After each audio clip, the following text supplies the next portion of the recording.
Assalamualaikum warahmatullahi wabarakatuh. Bismillahirrahmanirrahim. Alhamdulillahirabbil wassalatu wassalamu ala asyrofil mursalin sayyidina Muhammadin wa ala alihi washabbihi ajmain. Amma ba'd. Subhanaka la ilma lana illa ma 'allamtana innaka antal alimul hakim. Rabbi shrah li sadri wa yassir li amri wa hlul 'uqdatam min lisani yafqahu qawli. Bismillahirrahmanirrahim. Tafsir surat Nuh ayat 25. A'udzu billahi minasyaitonir rajim. Bismillahirrahmanirrahim. Mimma khati'atihim ughriqu fa udkhilu nara. Mimma sebab barang. Ma utawi ma silatu khati'atihim iku silai khati'ah. Lafadz khati'atihim. Mimma sebab barang khati'atihim nyatane pira-pira kesalahane kaum Nuh. Wa fi qiraatin lan ing dalam siji wacanan lan iku ing dalam siji wacanan khati'atikum bil hamzih utawi lafadz khati'atikum bil hamzih kelawan hamzah. Ugriku den karmaken sapa kaum bitufani kelawan banjir besar, banjir gede. Fa'udkhilu moko den lebokaken sapa kaum naron ing neraka. Uqibu tegese den siksa sapa kaum biha kelawan nar akibal ilraqih sakwise karem tahtal ma'ih ing dalem isore banyu. Artinya apa ini? Jadi kaumnya Nabi Nuh yang tidak mau beriman kepada Allah, maka mereka menderita dua kali siksa, yaitu siksa di dunia berupa ditenggelamkan ke dalam air karena tidak ikut perahunya Nabi Nuh. Yang nomor dua, otomatis juga disiksa di neraka. Nah, ini berbeda dengan umat Muhammad. Umatnya Nabi Muhammad secara garis besar, walaupun mereka berbuat dosa di dunia, walaupun tidak beriman di dunia, tidak mau menjadi muslim, mereka ditunda siksanya sampai di akhirat saja. Itu termasuk salah satu keistimewaan Nabi Muhammad SAW. Dalam sebuah ayat dikatakan wa umli lahum inna kaidi matin. Wa umli lahum, dan kami tangguhkan siksa untuk lahum kepada orang kafir di zaman Nabi Muhammad, ditangguhkan sampai di akhirat. Inna kaidi matin, sesungguhnya siksaku itu amat berat, amat menyakitkan. Kalau umatnya nabi-nabi terdahulu, enggak. Begitu mereka tidak mau beriman, maka dalam banyak kasus langsung disiksa di dunia selain di akhirat. Tapi umatnya Nabi Muhammad tidak. Karena itu banyak orang-orang kafir di dunia ini yang justru selamat dari musibah. Di Tiongkok itu rakyat Tiongkok itu mayoritas adalah ateis, tidak bertuhan malah. Ada juga yang Buddha, menyembah Siddhartha Gautama, ada Konghucu, ada yang tidak mau beragama. Ada umat Islam sedikit, suku Uighur, cuma sekitar 100 juta. Dari rakyat yang berjumlah 1,4 miliar. Itu mayoritas adalah umat non-muslim. Tapi aman, nggak ada gempa, nggak ada apa di Tiongkok. Karena memang sudah dijamin oleh Allah, orang kafir pun pada zaman setelah Nabi Muhammad itu akan aman, akan ditangguhkan siksanya. nanti di akhirat. Wa umli lahum inna kaidi matin. Begitu juga di negara Eropa, mayoritas bangsa Eropa ini adalah bangsa non-Muslim. Mungkin tidak sampai 10% umat Islam di Eropa. Kemudian di Amerika juga begitu, Muslim menjadi minoritas, tapi juga tidak ada musibah yang berarti. Amerika Latin, Amerika Selatan juga begitu. Jadi artinya apa? Artinya sebaiknya dan hendaknya kita tidak menyikapi adanya bencana yang menimpa kita di Indonesia itu sebagai sikap, sebagai hukuman dari Allah, sebagaimana hukuman untuk umat-umat Nabi terdahulu. Namun tetap kita harus ambil hikmahnya, bahwa setiap terjadi musibah, baik musibah itu bersifat massal maupun musibah pribadi, itu adalah bagian dari ujian Allah kepada kita, apakah kita tetap beriman, bertambah beriman, atau malah menurun kadar keimanan kita. Nah, itu yang penting. Jadi dalam konteks adanya musibah-musibah yang terjadi di Indonesia, gempa bumi di NTB, gempa bumi di Sulawesi Tengah, Palu dan Donggala, dan kemarin di Madura, gempa di Sumeneb, di Situbondo ada, dan dulu-dulunya juga sudah pernah terjadi di Jogja dan sebagainya yang memakan banyak korban. Nah, itu kita ambil hikmahnya. Satu, apa hikmahnya? Ya, bahwa berarti nyawa kita itu sangat rentan untuk hilang. Walaupun kita sudah sehat, menjaga tubuh, olahraga, menjaga pola makan supaya tetap sehat, namun bukan berarti kita itu sangat aman dari dicabutnya nyawa kita oleh Allah. Nah, itu ketika kita tertimpa gempa, musibah-musibah lain macam-macam, kita akan mudah untuk kehilangan nyawa kita. Karena itu kita, hikmah dari musibah yang terjadi di sekeliling kita adalah agar kita tetap waspada, berhati-hati, tetap dekat kepada Allah, jangan sombong. Tetap dekat itu dalam arti berarti kita tidak meninggalkan kewajiban sholat kita yang utama, puasa kita pada bulan Ramadan, dan terus belajar. Belajar bagi santri tetap rajin belajar untuk terus menambah ilmu. Bukan berarti kalau ada musibah itu kemudian kita takut mati, enggak. Takut mati boleh, tapi dalam arti yang positif. Dalam arti kita kemudian menjadi mawas diri, selalu mengevaluasi diri kita agar kita tidak terjebak dalam perbuatan yang dilarang oleh Allah. Itu. Kemudian yang kedua, hikmah dari adanya musibah-musibah adalah agar kita melakukan langkah-langkah pencegahan, sesuatu yang bisa kita cegah. Contohnya, karena sekarang sedang musimnya gempa, maka apa yang harus kita lakukan supaya kita selamat ketika gempa itu datang ke daerah kita? Nah, itu yang penting. Salah satu caranya umpamanya, kalau terjadi gempa kita cepat lari keluar. Itu kalau kita ada di lantai bawah.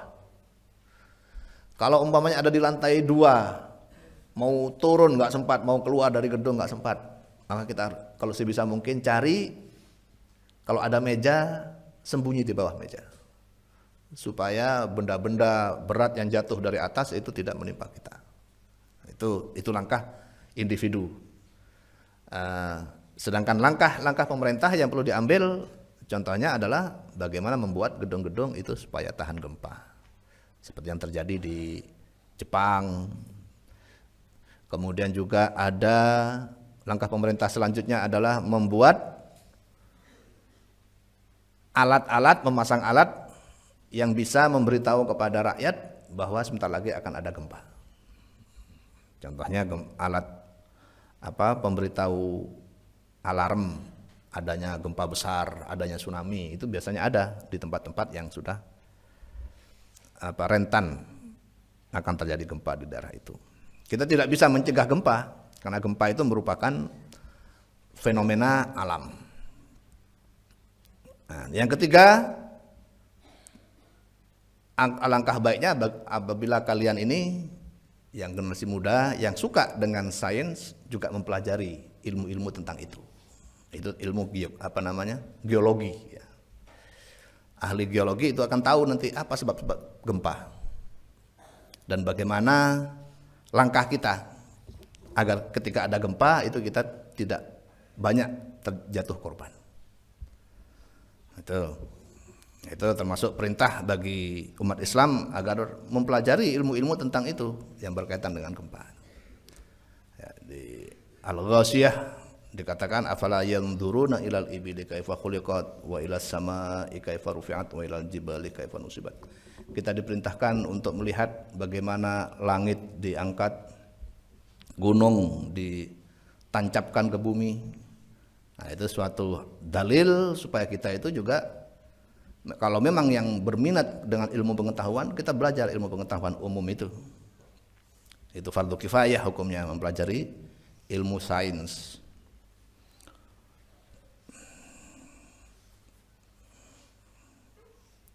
Wa qala Nuh falam yajidu lahum min dunillahi ansara. Ketika mereka orang kaumnya Nabi Nuh disiksa di dunia dan akhirat, falam yajidu lahum min dunillahi ansara, moko ora nemu sapa kaum lahum katue kaum min dunillahi saking sakliyane Allah ay ghairillahi ansara ing pira-pira wong kang nulungi. Kalau Allah sudah menjatuhkan siksanya, maka tidak akan ada lagi orang yang bisa menolongnya. Yamnaunah tegese kang nyegah sapa ansor anhum saking kaum Nuh al-azabah ing siksa. Wa qala Nuhun lan dawuh sapa Nabi Nuh, Rabbih du pangeran ingsun, la tadzar alal ardi, ojo ngejaraken. Ngejarakan itu maksudnya membiarkan. Jangan biarkan. Ojo ngejarakan jenengan alal ardi ing atase bumi minal kafirinah saking pira-pira wong kafir dayaran ing pira-pira omah. Ai nazilu darin tegese wong kang manggoni omah. Wal makna utawi maknane ahadan ing wong siji. Nah, di sini Nabi Nuh sudah mencapai puncak kemurkaannya kepada kaumnya yang tidak mau beriman, sehingga Nabi Nuh meminta, ya Allah, jangan biarkan satu orang pun dari orang kafir itu yang tertinggal di dunia. Supaya apa? Supaya mereka habis yang enggak beriman itu. Supaya tidak mengganggu yang lain.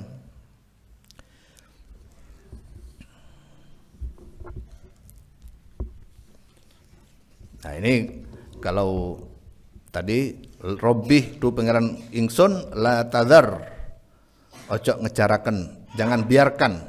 Ya Allah, jangan engkau biarkan.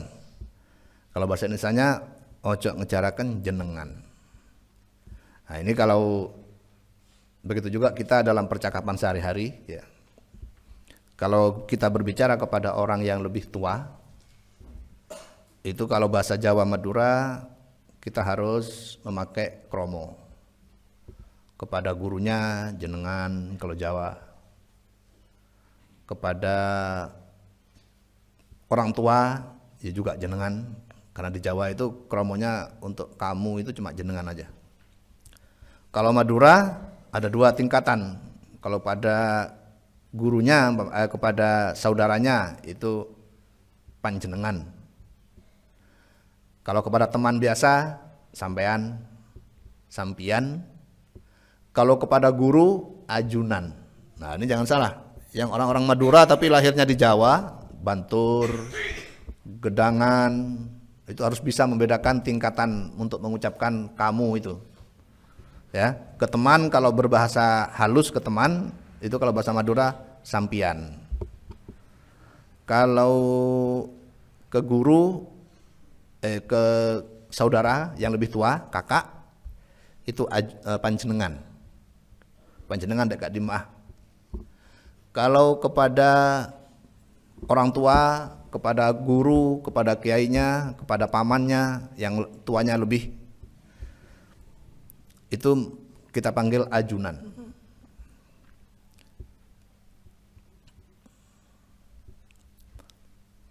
Kalau bahasa Jawa itu semuanya jenengan. Jadi pakai bahasa itu. Walaupun umpamanya sehari-hari bahasa Indonesia, tapi ketika mau memakai kata-kata sampean itu lebih baik ganti dengan ajunan atau jenengan. Itu lebih bagus ya. Jangan pakai antum kalau sudah ngomong bahasa Indonesia kemudian ketika ke kiainya antum bagaimana Ustadz? Ya kecuali kalau pakai bahasa Arab ya, kalau pakai bahasa Arab pakai antum. Tapi kalau pakai bahasa Indonesia atau bahasa Jawa, bahasa Madura pakai jenengan atau ajunan. Intinya adalah berbahasa itu harus disesuaikan dengan tata cara sopan santun menurut situasi lokal tertentu. Kita teruskan, innaka intadharhum. Kenapa Nabi Nuh meminta kepada Allah supaya, memohon kepada Allah supaya jangan ditinggalkan satupun orang kafir yang hidup ketika hukuman itu jatuh. Innaka satuhuning jenengan Allah, intadharhum lamun ngejaraken jenengan hum ing kaum, yudillu ibadakah moko bakal nyasaraken sapa kaum ibadakah ing piro-piro kawulane jenengan. Jadi Nabi Nuh beralasan kalau sampai dibiarkan satu saja kaum kafir diselamatkan, maka niscaya satu itu nanti akan menjadi penyakit yang akan merusak kepada yang lain, menyesatkan yang lain. Wala yalidu illa fajirun kafara, lan ora bakal ngelahiraken sapa kaum illa fajiron kafaron angin ing wong kang nglakoni maksiat kafaron tur kafir. Lafat fajiron dan kafaron min yafjuruh wa yakfuruh saking fi'il mudhari' yafjuruh lan yakfuruh. Yafjuruh artinya ngelakoni perbuatan Allah, wa yakfuru lan kufur. Qala dawuh sapa Nabi Nuh, zalikah ing mengkono-mengkono doa Rabbi la tadhar itu minal ihai ilaihi lima krana barang takut mengkang wis dingin apa ma minal iha ya iha ya iha minal ihai saking wahyu anane wahyu ilahi maring Nabi Nuh. Nah ini kita harus belajar juga dari Nabi Nuh ini.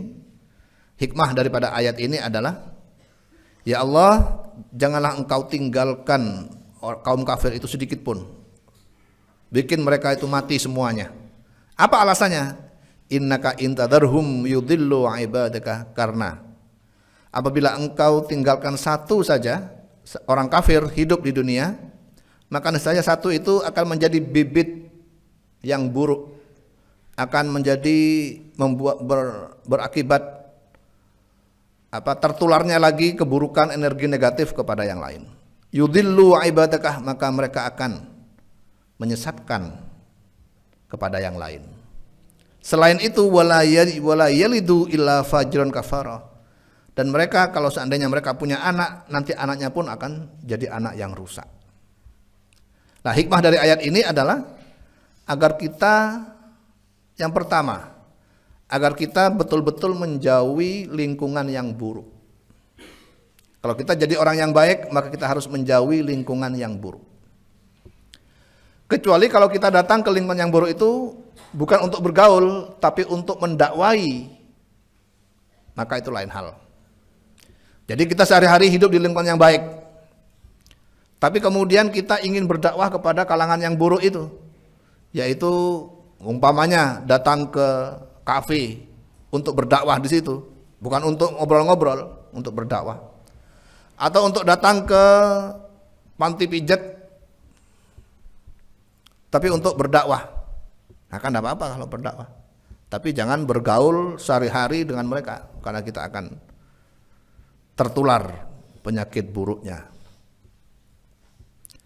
Wala yalidu ila fajron kafara, dan orang kafir tersebut tidak akan melahirkan anak kecuali anaknya juga akan ikut jadi pelaku maksiat dan orang kafir dan kafir kufur. Itu artinya apa? Kalau kita ingin menjadi orang yang mempunyai anak yang baik, maka jangan menikah dengan calon pasangan yang tidak baik. Jangan berpikir kemudian udah nanti gampang akan saya didik. Nggak bisa.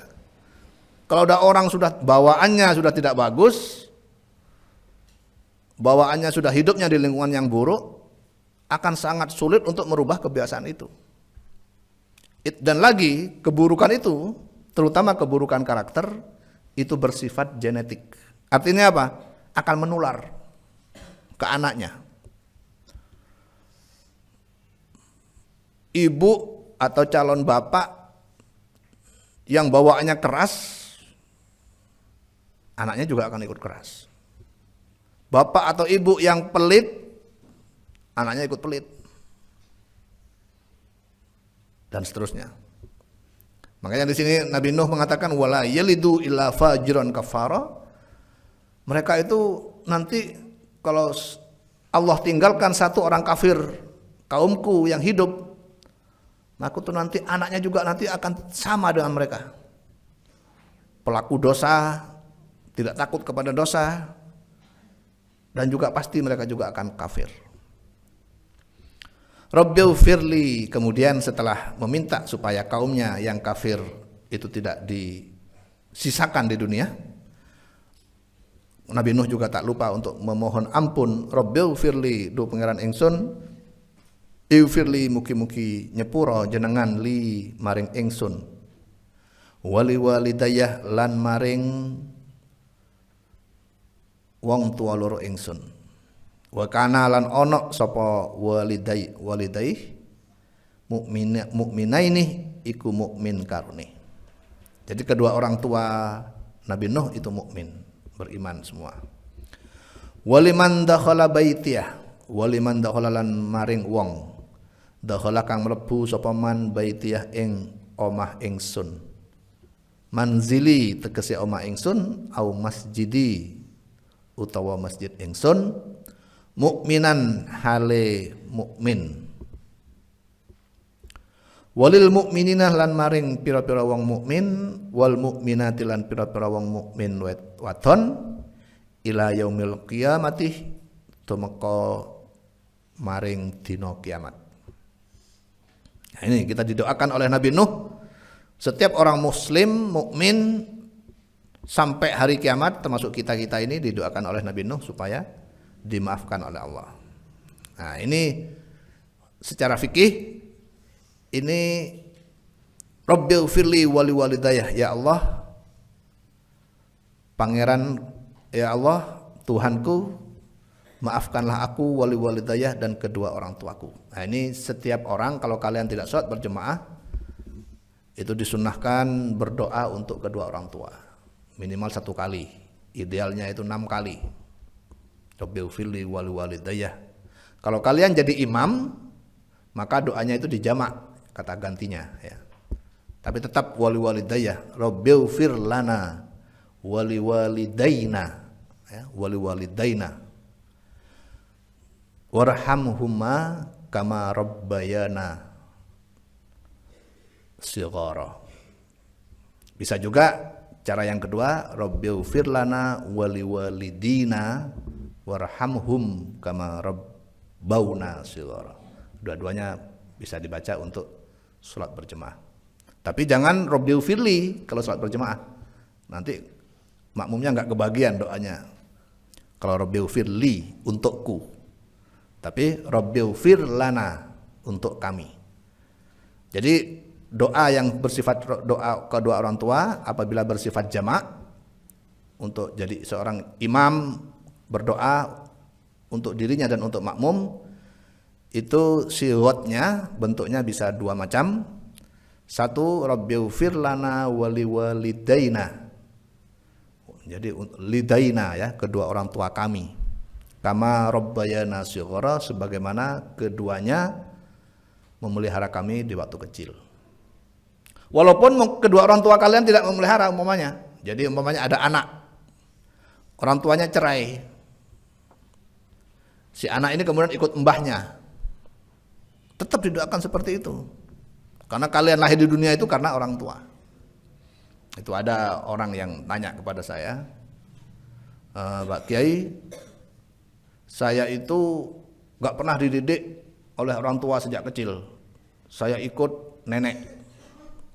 Apakah saya pantas untuk mendoakan orang tua pakai Rabbighfirli wali walidayah? Padahal mereka gak pernah memelihara saya. Nah, tetap pantas. Karena walaupun tidak memelihara kalian, tapi karena mereka berdualah kalian itu lahir di dunia. Itu sudah cukup menjadi alasan untuk tetap hormat dan taat kepada orang tua. Walaupun kedua orang tuanya tidak pernah mendidik kalian ikut kakek atau ikut nenek umpamanya. Itu ya. Jadi Rabbighfirli wali walidayah itu satu sighot atau bentuk cara berdoa kalau ke orang tua. Itu adalah kalau sendirian Rabbighfirli wali walidayya warhamhuma kama rabbayani shaghira. Kalau jadi imam yang berdoa bersama makmumnya, maka li itu diganti dengan lana.